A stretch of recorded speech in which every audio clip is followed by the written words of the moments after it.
guest today, and I'm really excited for many different reasons. If you have seen his channel and his show, please let me know in the chat room or in the comment section if you're watching this in the replay. I'm excited for many reasons. First of all, I met him personally myself when he was visiting here in the United States for the tour of the Tesla factory and for the Model 3 unveiling. You're watching that video right now, and I am excited to have him here because he's also in the UK, so a good perspective from what it's like to own a Tesla and electric car in the UK and in Europe. And in Europe, because of course, as you guys know, I'm in a bit of a bubble here in Silicon Valley, in California. For example, on my way home yesterday, I saw 2 Model 3s just driving around, while I know a lot of people have never seen one ever at all. So I want him to bring me down to earth a little bit here. But there are also some really cool things that are going on in Europe that I want you guys to know, for those of you guys who are watching me from the United States or Canada or Australia. So this is going to be a really, really interesting conversation that I'm looking forward to, of course. And it's all coming up next. Take it over the world, electrify the world, all right, and if you guys want to ask him questions, please do so in the chat room. Just say at E4Electric so I can see. I don't know how many questions I'll be able to take because I have a feeling we're gonna have our own thing going on. So don't get you know, offended if I don't take as many questions as I normally do. A link to his channel, if for some reason you've never seen his videos, is in the description of this video. It will stay there for the replay. So if you guys want to check it out, and you should, please browse there after you watch this and enjoy his videos. He just posted a really cool video. I'm gonna watch it actually also once we're done, because I probably you don't want me watching it right now, do you? But it's about a Jaguar I-Pace. We're definitely gonna talk about it as well, because he had another video that he had, so we're gonna have some fun. So without further ado, James, welcome to the show. Hi. Great to be here. What's going on, man? I love that sweater, by the way. I see you wearing it in a few videos. I think it's my favorite. Cool. Yeah. Well, yeah, go ahead. Oh, I was just going to say, this is actually my first time live ever. So, really?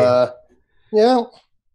Well, welcome. I think it's exciting because we're going to have some people. They're already in the chat room. They're already talking. I see a lot of regulars here. Tony, Saga Photo, Gary New York, Tom, who was my guest on the show a couple of weeks ago. So, well, listen, let's get going. And why don't you tell all of us, even those of us who watch you, tell us how you started.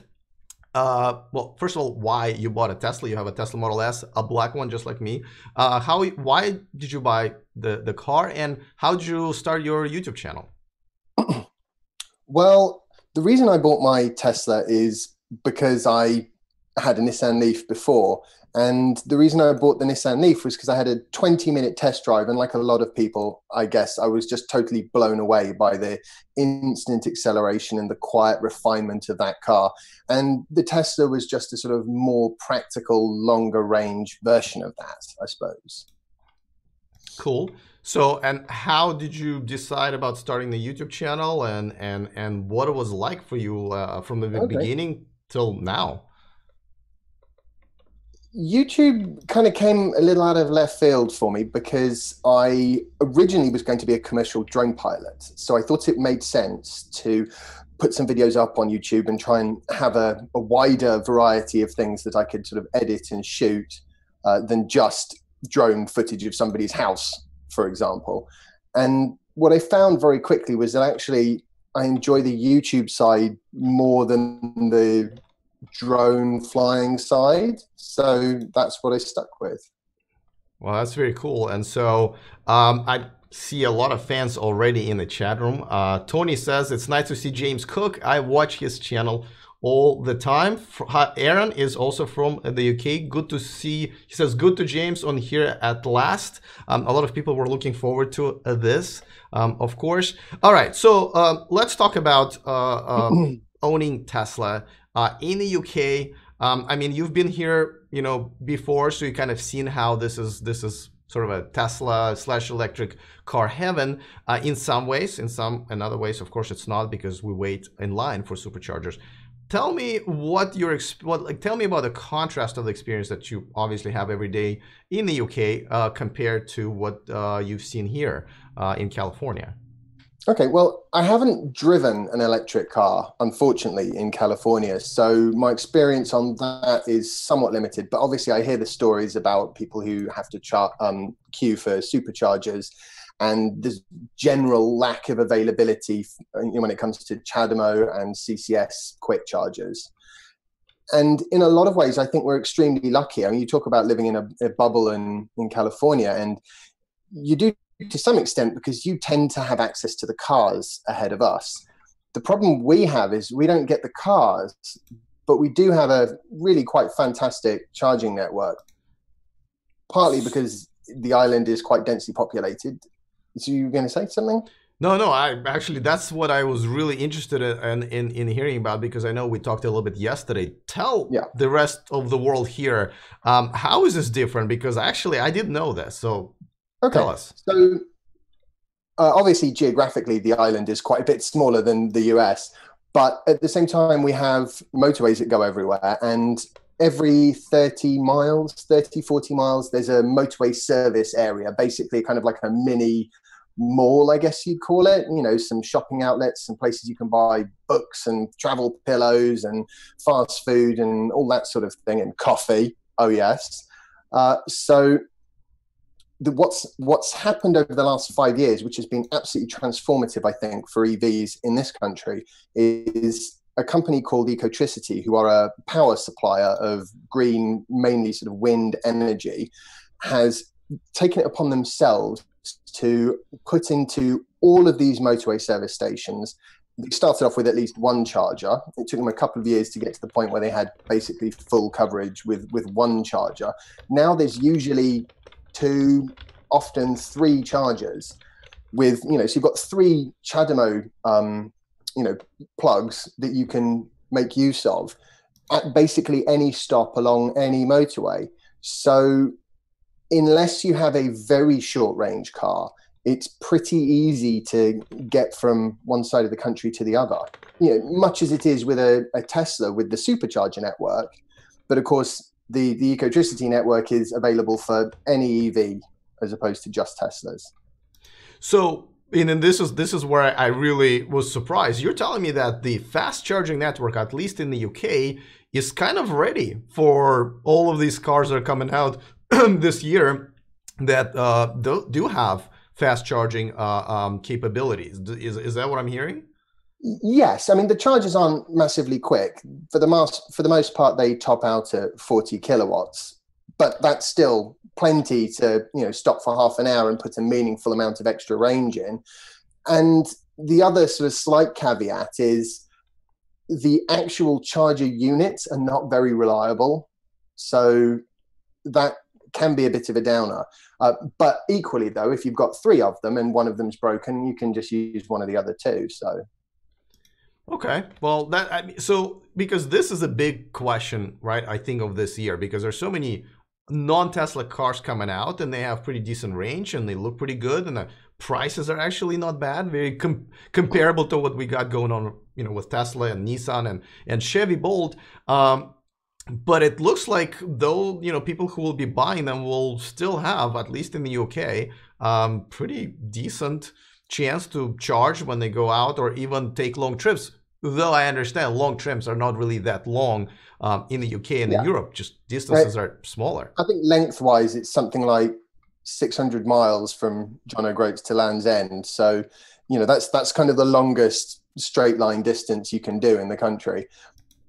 But at the same time, if you've only got a 150-mile car and you want to do a round trip, you probably do want some charging, within sort of 60, 70 miles, for that radius. Okay, so by the way, you have a charger at home, right? The Tesla charger for your car. Now, Ben in the chat room asks a pretty good question. He says, what do people with flats do there? And flats are apartments, right? Yeah. We have the same problem here, so I'm wondering what's going on in the UK. Yeah, we have exactly the same problem. For the most part, the people who own flats that I've spoken to who also own an EV tend to take the approach of they're going to make it work no matter what. You know, they're sort of early adopters, and the people who wouldn't be willing to, say, dangle an extension cord out of their first floor flat are not the kind of people who would buy an EV. Now, that said, I do think there is a solution coming to this problem. Obviously, if you have a car in the city, you don't tend to do that many miles until you leave the city. And if Shell are installing, along with a number of other petrol suppliers around here, if that's the right phrase, they're putting quick chargers in their petrol forecourts, which means that if you are a city dweller, you can hopefully go and grab a coffee, do a little bit of quick grocery shopping, and then come back to the car and find you've got another week's worth of charge. So it's a different kind of ownership model if you have a flat, but I think it can still work. Okay, yeah, and so this is what I hear over and over again, that in Europe the needs. Oh, my bad. The intro is cool, but I did not mean to do that. So in Europe, people, the lifestyle and the distances and space is so different that the needs are a little bit, they're a lot different for electric car drivers, and therefore the range doesn't have to be as long as it is here, and the charging needs are very different. Though some people in the chat room are saying that the charging stations, right, the charging locations, because of all different types of connectors, have one of each sometimes. So if there's a car already parked there and charging with your type of a connector, you kind of have to wait. Has that been a problem? Well, it's not been a problem for me because I have one of the original dual charger Teslas. So Yeah. I can, with a CHAdeMO adapter, so I can get 40, 50 kilowatts from a CHAdeMO or 22 kilowatts from the three-phase rapid AC side, or alternatively, I can use a supercharger. So I'm kind of living the electric vehicle dream, I suppose you could say. Yeah. But if you've got a CHAdeMO car, then you'll be okay because every charger that's gone into the ground, every quick charger has got a CHAdeMO on it. The problem comes with CCS cars like the I-Pace that I saw a couple of days ago. The thing with that is there's only usually one CCS plug per location. So if that one's in use or if that one is not working, then you're going to have to adjust your journey plan. If you've got a big range to your vehicle, like you have with the I-Pace, then the trick becomes just make sure you stop before you need to stop. And that way, if it's not working, you just drive on past and get back on the motorway, go to the next one, which will only be another 30 miles. So it's not too inconvenient. So, but go ahead. Well, I was just going to say, I do think, quickly going back to what you were saying about how in the UK, you don't necessarily need quite as much range. I'm not necessarily sure that is true because you do have the round trip to consider. So, for example, for me, if I go to one of the larger local towns to me, that's still 30 miles each way. So that's a 60-mile round trip, which means that an original 24 kilowatt hour Nissan Leaf would just do that in the summer and leave me a little bit of buffer for if they close a road, which they do all the time around here, fixing potholes and such like. Okay, all right. So again, I'm finding out a lot about this, and first of all, I just need to visit also myself. I'm kind of looking forward to it. Yeah, definitely come over. And so this brings me to the next topic. But before that, I do that. Let me just mention that this video and this channel is sponsored by Evanex, the aftermarket accessories for Tesla. Even if you guys want to save a few bucks, if you shop in there, the description of this video has a discount coupon, so have at it. And of course, the description of this video also has a link to James's channel, which you should definitely check out right after this, because he's just literally before we went live, he posted a really cool video that I'm looking forward to. James, I want to hear all about it because it looks like you have got a hold of a car that I'm considering as my next car. It's also just going to kind of get us into the topic of non-Tesla cars that are coming out this year. Like, this is a really exciting year. Tell us about the video you just posted. Right. Okay. So one of my Tesla owning friends used to have a reservation on an I-Pace, and what they did was they He then cancelled the reservation and got a Tesla Model S. But they kept him on the sort of mailing list and invited him and whoever he wanted to bring with him, also known as me, along to the a sort of reveal is the best way of putting it. And I didn't get to drive it, but I did get to sit in it and have a bit of a play with the tiny frunk and the boot and doors. And I like the door handles, by the way. They're cool. Why do you like them? What do they look like, actually? Because I like door handles that come out. I like the idea of those. I like them very much on my Model S. I haven't owned a Model X. I've driven one a few times. I don't really know if I think I prefer the Model S door handles, honestly. Despite well, in the Model X, you don't even need to ever touch the door handles. I think that's my favorite part. Like whenever I not rent, when I get it from the service center, the Model X, and I kind of drive it for a couple of days, and you don't have to touch the door handles. Doors open for you, and then I go back to my Model S. I literally will just walk out of my car and not close the door, and go like, oh crap, I gotta close the door. Damn it. Brilliant. Yeah, I can imagine you would get used to that. It always made me a bit nervous, though, the way the doors sort of have a mind of their own. Because I worry that I'll stop by the side of the road and go to open the door and it'll swing out and the car will take it off. Okay, so give me the impression that you have of the car now that you had a sort of in-person look. I'm a huge fan. By the way, I don't know if you've seen a few shows that I've done where I absolutely hate the way they're doing marketing, because they're trying to say how they can beat Tesla, and they did this kind of a BS drag race. I'm sure you've seen it, where they added this stopping distance, and they kind of make us believe that they're going to race P100D, but it's not a P100D. So, but the crappy marketing aside, what do you think about the car? Would you get one whenever you're done with your Model S? What's your impression? That's if it had supercharger access, I'd be happy to have one now. It seems like a really great car. I think the interior fit and finish in particular is at a level that Tesla at the moment can't reach. I like the Tesla interior, but the Jaguar is I honestly think better. But I agree. The vehicle is only half of what you're talking about with an EV. The other half is how you're going to charge it. And right now in the UK, that means CCS, which means you'd have to go back to worrying about whether the next charger is going to be working and factoring that into your journey. If you go into the rest of Europe, in France, Germany, Italy, you're going to have to look at charging networks, charger availability, plan your route out.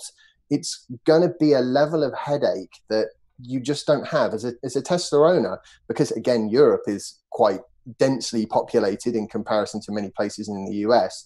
You're usually in a situation where wherever you are in your car, you can go in any direction and hit a supercharger en route. So if I'm, in northern France and I decide I want to go north into Belgium and the Netherlands, you just press the next red dot north. And if you want to go south, you press the next red dot south. You don't have to ever kind of go out of your way really to do that. And that is something that's would be completely different with a I-Pace. And I don't think I could live with that. I guess that also answers my previous question, right, about the charging. So you would still say that Tesla supercharging network, especially for trips, long or short, are still superior. And I can argue that's probably the best feature of the car, right? If that makes a difference for you and many people like myself, I'm struggling with the same thing. I'm struggling with, I love the look of the I-Pace. I love the interior over the Model S, but the reason I may not get it is because of the charging infrastructure. Yeah, and it's almost more of a problem, I think, in Europe, because there are very few companies that have spread charging networks beyond the national borders of the country they started in. And there are a lot of countries in Europe. So if you're not careful, you can wind up with a big selection of apps and cards that you have to think about in order to get from A to B. Whereas you contrast that with Tesla. I drove to northern Italy last summer and I didn't even bother planning. I just got in the car. I knew roughly where I wanted to go and just kept pressing the map on the next red dot, in the direction I wanted to go. And it was easy, super easy. And absolutely. By the way, no way to to replicate that with a non-Tesla at the moment. And I think when there is, and I think it will happen, you've got things like the Ionity network that they're going to be setting up. Ecotricity are going to be moving to faster 100 kilowatt chargers, which will hopefully be more reliable and should also have CCS by default. That will make a big difference in the UK. So, you know, things will improve for the I-Pace, but right at this point in time, it's not so great for the longer distances. Yeah, and I agree. And this kind of brings me to the Ionity network that you just mentioned. So for those of you guys who don't know, Ionity network is the 4 companies invested into this Volkswagen Group, which is also the owner of Audi and Volkswagen and Porsche. Then Ford, then Daimler, that's parent company of Mercedes-Benz, and missing BMW, right? So, and they just released this video, which looks like they're definitely kind of trying to do this futuristic Tesla supercharger-like stuff. So it looks like, and they have a couple of more years to go. It's going to be faster than current supercharger network. But okay, I guess that kind of gives us a good idea about what is happening with the infrastructure. But they are doing a smart thing. They're kind of literally ganging up on Tesla, right? And key here, the network spreads beyond just one country, because that's, you know, people are not used to having a car that requires a significant amount of admin in order to get from, you know, one place to another a few hundred miles away. Even if that's across borders, you just get in the car, you drive, you fill it with petrol, and off you go. What could be simpler? And it's very difficult to sell EVs in a world where you've got to talk about the fact that you need multiple charging networks, there are different charging standards. As soon as it starts to get a bit too complicated, people start wondering why they were interested in it in the first place. I totally agree. That's the problem. William in the chat room is asking you, does the I-Pace only charge from CCS or other ways to charge? Just CCS and Type 2. I don't know if William is familiar, is from Europe and is familiar with what we have here, but where you have the J1772 plug, we've got something called a Menikes Type 2.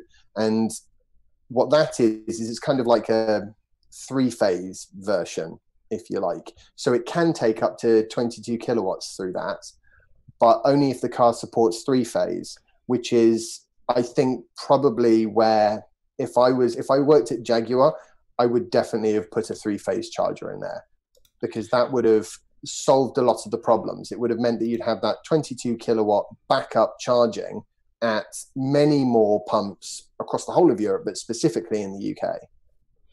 Okay, well, so let's move on to other cars, because this year, and I just went to CES, I don't know if you've seen those videos where they've unveiled tons of new cars, and this year there's tons of cars are coming, like they will be in production and for sale within 12 months, right? So there are a couple of them already in Europe, and I kind of wanted to get your take on it. And I'm gonna start with a question that Ben says, is asking you, are Leafs considered goofy looking over there in Europe? Because I hated the previous generation Leaf, the way it looks, and I love the way it looks now.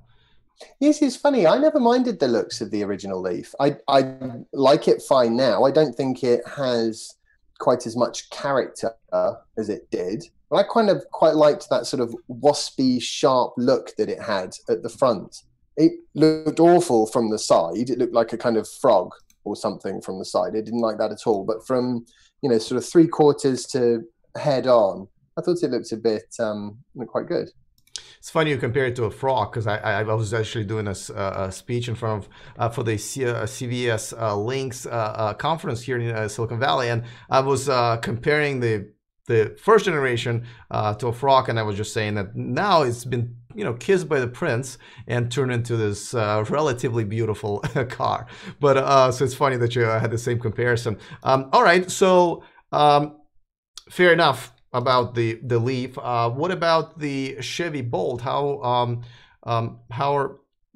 What's the reception there now? I know it's Opel Ampera E, at least until recently. What are your thoughts on that? Yeah, it's a bit of a sore point in Europe, I think that one is, because I actually think it's a great car. But the problem is that Opel is no longer owned by GM, and GM loses money on every one they sell, at least as far as I'm aware, in a reasonably large amount of money. So they don't have the same drive to sell them, especially if they're selling them to another company with a different brand. So they can be hard to get hold of in the rest of Europe, and in the UK, because we're a right-hand drive country, they just don't sell them and never will, which is maddening because they would be a fantastic car. I had a bit of a ride in one when I was in San Francisco, and I remember that. That was right after we talked on camera. Yeah, absolutely. Yeah. And it was brilliant. I really liked it. It seemed to, tick all the boxes.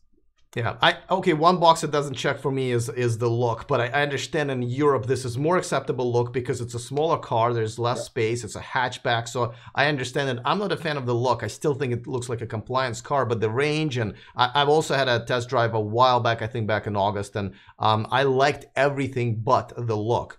Okay, now going back to the Leaf actually for a second, there was a story that just came out just the other day about the fact that if you fast charge it, then the second time and third time around, because of the lack of active thermal management system, it actually can't charge as fast. So I'm going to be the bigger fan once they actually take care of that at the end of this year and come up with a 225-mile range. Right? I think that will help a lot, actually. Yeah, absolutely. I think you've hit the nail on the head there with the Nissan Leaf's Achilles heel. It's always been, with the exception of the original 24 kilowatt hour Nissan Leaf, it's always been the lack of active thermal management that's held that car back. Because the way I look at a car is you should be able to drive it and charge it and drive it and charge it forever. It should never get to the point where it overheats unless it breaks. As far as I think. I absolutely agree. And it looks like they're going to fix it. So what I'm realizing about the Nissan Leaf right now is they put a new body on an old technology, and they're going to update it at the end of this year for 2019. So yeah, it is horses for courses. If you want a reasonably competent electric vehicle that's got a good chance of driving 150 miles and still having a little bit left in the battery, then the Nissan Leaf is going to be great. The problem only comes if you want to drive significantly more than 150 miles, which would be difficult in the US because of the lack of chargers. And I mean, okay, it wouldn't be that difficult round here, which... I mean, I wouldn't get one for that reason unless it was going to be very much a sort of a local area car.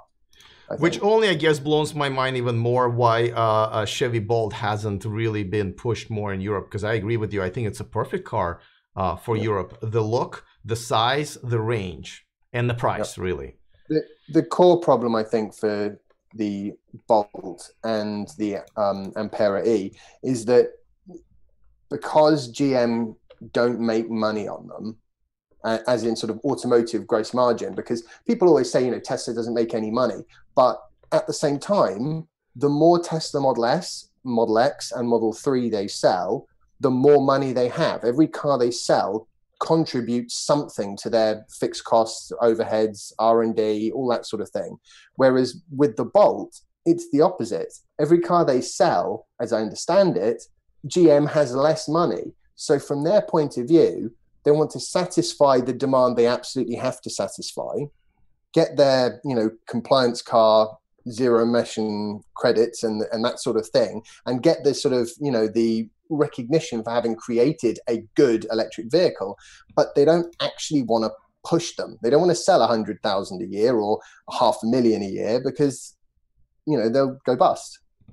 Yeah, well, I mean, to be honest with you, I still think that's when they say that, that's kind of an excuse, because that's just a cost of, changing your product and staying relevant. And, going electric is one of them. So whatever the cost is right now, and they do have benefits of getting those ZEV credits or whatever the incentives, is something they have to build into their model. Tesla has done it, and there are other companies. Chevy and GMC, they have enough money to do it. So kind of complaining that they lost, $1 million or $10 million on this to move forward, I still think it's kind of silly on their part, to be honest with you. Yeah, absolutely. And if they look at their supply chain and they find another battery supplier or go into a joint venture with a battery supplier in order to help bring down the cost, something like that, then they will be able to overcome the core issue there, which is effectively exactly what Tesla did, except because they're not the size of GM from a cash flow point of view, they just weren't in a position to sell the car first and then fix the supply chain. They had to go down the supply chain route, which is why you've got the Gigafactory before Model 3 came online, because Tesla couldn't build them, couldn't make them and make any money if they did that sooner. Yeah. Ben in the chat room says, I just subscribed to James Cooke channel, which you should, Ben. For those of you guys who haven't, please check out the description of this video. There's a link to James's channel. He just posted a cool video of his first-hand experience with iPace, and I'm super jealous. And by the way, if you're enjoying this video in this channel, please give this video a thumbs up. It usually helps the video do well afterwards. And of course, give thumbs up to every video that James has done. And by the way, James, I gotta tell you, you had one of the best YouTube titles I have ever seen, because it's kind of incorporated what Tesla and Elon Musk has done. Yesterday, just like I said, I was one of the speakers at this conference, and I spent, I think my speech was like an hour and 10 minutes trying to talk about what Elon Musk and Tesla has done to move everything forward. And you've done it with one headline, and you said in that headline that basically, here it is, it says, Tesla's greatest achievement, the Jaguar I-Pace. I absolutely love that, because you're really right. Tesla has dragged the entire industry and many industries around to create better cars, which I-Pace is, obviously, even compared to the rest of the Jaguars. I absolutely love that analogy. I have stolen many times. I'm sorry. I think I owe you a big royalty check, but that was pretty cool. So talk more about, other cars that are coming out. We got obviously Hyundai Kona EV, Kia has the Niro EV coming out this summer, Porsche Mission E, Jaguar Pace we already mentioned. I think I'm missing, so Nissan Leaf has already came out. I think I'm missing a few. Audi e-tron, right? And I'm still missing one more. But anyway, what is your opinion about all these cars coming out? They're not ugly anymore. They got a good range, and it's reality. Yeah, I think, actually very similarly to the I-Pace and to that title that's still up there, Tesla, right from the word go, said that they were not going to be able to be the only automaker that was making next generation vehicles. They needed other automakers to step up and start producing EVs that were good and fit what customers needed their cars to do. And I think you are starting to see the fruition of that come through with cars like the I-Pace and the Hyundai Kona as well, although it's a sort of different price segment, and obviously the e-tron, the Mission E. And what's nice about it is I certainly sensed from Jaguar that their commitment to what they were doing was significant. They wanted this car to work. You mentioned how sort of it's a bit annoying that they sort of targeted Tesla a little bit. And I think to some extent that's driven by the fact that what Jaguar don't want, and what EVs are very good at doing, is taking customers away from their natural brand. Most people who have a Jag have owned a couple of Jaguars or a couple of Land Rovers, and they're just updating. And the problem for a company like Jaguar is that if they don't have an EV and that customer gets any experience of an EV, they'll wind up going and getting a Tesla. And so that's sort of their primary goal, I think, is to stem the flow of customers away from their brand. And then hopefully down the line, they will actually start to try and pull other people in. And I think the I-Pace is a good enough vehicle that it can actually pull potential customers away from other Jaguar Land Rover, like Discoveries and Range Rovers and stuff. To me, it seemed like a fantastic piece of technology. Really want to get to drive one. And people are in the chat room. Feel free to answer your questions that you've put in about your sweater. Let us all know if you love James's sweater. Did you say it was who made the sweater? I'm looking in the chat room.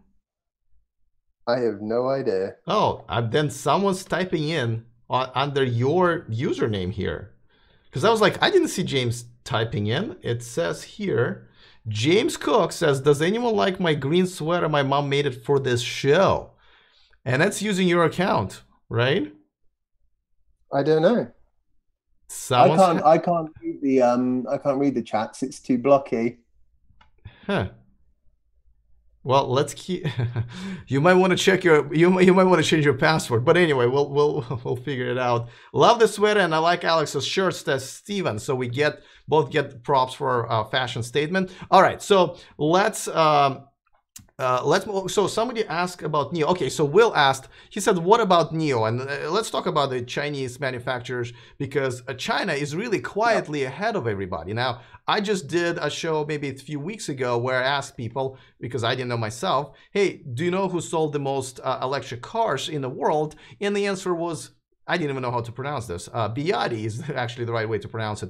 BYD sold the most electric and plug-in hybrids in the world. And the second one is Bike. Both Chinese companies, they have one of the best incentives for manufacturers, one of the best incentives for people buying cars. And so person asking about NIO, I love that question, because NIO also, they're just coming out with their new SUV. They have a swappable battery technology. They will have just like Renault Zoe, they'll let people lease their battery, and they're gonna have mobile charging where you can have somebody come to your workplace or home, charge like a van or whatever, charge your car, and then leave. What do you think about NIO and Chinese green revolution, if you will? I think it's great, and I think, I mean, I always sort of suspect a little bit that perhaps the Chinese government feels that there are certain wider economic advantages to being ahead of the curve when it comes to things like electric vehicles and they actually probably renewable energy as well. They seem to be trying to push forwards with that quite heavily. I mean, they're happy to dig coal out the ground and sell it to everyone else, but the advantage of something like an electric vehicle is it prevents the cash in the country from flowing out to oil producers. It keeps it local. So I do sort of wonder to what extent they're interested in giving themselves more sort of energy independence from that point of view. Yeah, and listen, I have to say that because of the way Chinese government is set up, and the way their tariffs are set up, and the manufacturing for joint ventures and stuff like that, I'm also a suspect as well. And of course, their regulations are different. So the car that they made for the Chinese market, may not fly here in California or Europe. But nevertheless, I have to say that they are kind of pushing it and definitely leading the way. But also there's a lot of Chinese money invested in China and here. I think Elon tweeted just the other day how it's actually kind of quite unfair about tariffs, but there are, he said there are 5 Chinese heavily invested companies here in the United States, obviously Faraday Future, Lucid Air, NIO, and quite a few others, Byton, for example, right? Mm-hmm. But we should probably keep our eyes on what's happening there. Otherwise, we probably would be fools not to do that. Yeah, absolutely. I mean, what I would love to see is for them to design a fantastic, significantly cheaper, but still very long range electric vehicle and then sell it in places like the United Kingdom, in California and stuff like that. Whereas so far, they don't really seem to have done that yet. Yeah. So, all right, man. Listen, your perspective on all of this is awesome, and I love watching your videos. Also, when you talk about stuff, it's very unique. Once again, guys, if you haven't seen James's channel, well, first of all, shame on you. But the description of this video has the link. So please go ahead and subscribe to his channel. Check out some of the videos. They are pretty cool. And so tell us a little bit about what's kind of coming up on your channel in the next, a month or so, where you see this whole thing going in this really for the rest of the year. I think you're supposing I have some kind of plan to what I shoot, whereas it does seem to be a little bit more reactive than I would like at the moment. But you know, what I can say is there's going to be more of the same. I want to try and get out there and get myself and my wife Soph into as many EVs as possible. I'm still trying to actually get her away from her diesel Mercedes, but it's Oh no. Well, yeah, yes, yeah. please. Ups, I didn't realize that. Yeah. And she's had it for 5 years now, so it's cheap. That's the Yeah. problem. But I'm Yeah. hoping that she'll fall in love with an I-Pace. Yeah, I am falling in love with it a little by little as well. All right. Well, by the way, before we go, let me just thank my Patreons because they have been great and they are the ones who are supporting the show. Of course, I'm going to upload the video of this SV Links conference that I was speaking at yesterday. I'm going to upload this video today, and you guys can enjoy it in full length. Description of this video has a link to that. Description of this video has the link to James's channel. And also, I wanna remind you guys that. Tomorrow, not tomorrow, next Saturday, as you know, every Saturday we do awesome interviews with awesome people like James. And next Saturday, I got Roger Atkins, who's a EV blogger on LinkedIn, out of all places. He has a huge following there, and he also is a brand consultant, so he also has a great perspective. And he's also from the UK, so we're gonna have once again 2 European accents next time around as well. James, thank you so much. This has been just a fun for me, fun for my viewers. I can see I can see everybody enjoyed it. Huh? And brilliant and fun for me too. Absolutely. Okay, guys, one more time, if you haven't done this yet, please go and check out James's channel. After this, the description of this video has that link. So, James, listen, I hope to have you on at some point again. Your opinion to me is absolutely unique and valuable. So please come on sometime in the future. And whenever you're here in the United States, back again, I hope we can hang out and do more videos together. Yeah, definitely. And likewise, if you ever come to the UK, send me an email, and it would be great to do a collab. Absolutely, man. Thank you so much, man. I really appreciate it, guys. This has been a pleasure having James on the show.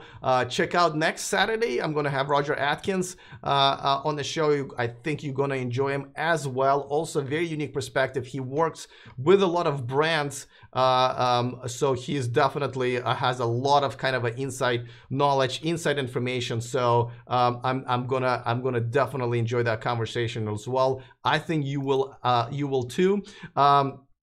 Of course, tomorrow we have a subscriber hangout, which is going to talk about what happened this week in the world of electric cars, Tesla, and all the drama that's been going on. It's going to be fun. We'll hang out. I'll answer your questions. Usually we go for 2 or 3 hours, so it's usually fun. Please join me tomorrow at 11 a.m. and on Monday back to regular 10 to 15, which lately has been kind of 20-minute shows of all electric car news.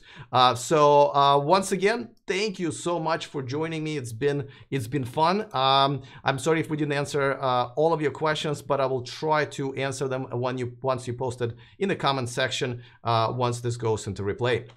Thank you for watching. I will see you next time, and remember to stay charged.